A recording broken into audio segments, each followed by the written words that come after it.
Have you ever thought about how your personality plays into your job? Whether you're an extrovert or an introvert, it can be beneficial and it also expose some of your weaknesses as well. Here to talk about how we can use our personalities to get ahead, Dr. Lisa Orbe-Austin. Hi, Lisa.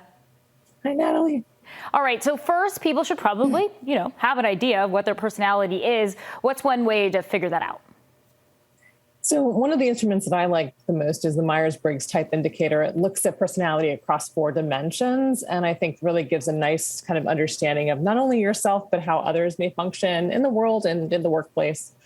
So you get this assessment, you take that Myers test, and then you decide you're an extrovert or an introvert. So if you're an extrovert, how can this be beneficial to your job, and what also in that personality category should people be careful of?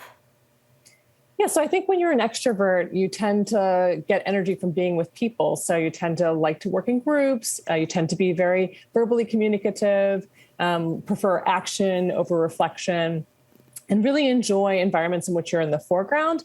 I think what you have to be careful of is not always being in the foreground and also expecting that other people have other preferences for not just verbal communication, but other ways of communicating. Very true. And the same question for an introvert. This seems like there wouldn't actually be a pro, but that's not the case, right? No, there are tons of pros to being an introvert. One of the most important ones, I think, is that introverts are great networkers because they're great on one-on-one contact and, in small groups. And so they're really good at that. They're also really good at reflecting before they act. They're also really great at written communication and really being great background workers. So they really do everything in the background and often don't get noticed, but are tremendous assets to their teams. And there's more to just being an introvert and extrovert. There are actually some other factors too. Can you run through some of those and explain the pros and cons? Sure. So also there's ambiverts. So ambiverts are a combination of introvert and extrovert. Also in this particular instrument, it looks at like how you make decisions. Are you a big picture thinker versus a detail person? Are you a person who will kind of be aimed toward harmony instead of when you make decisions, harmony versus logic?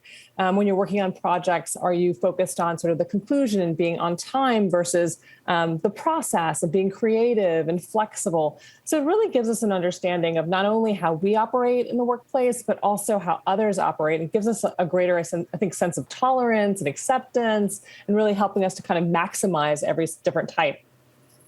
All right. Always helpful and insightful advice from Dr. Lisa Orbe-Austin. We'll see you again next week. Thank you. See you next week, Natalie. Bye.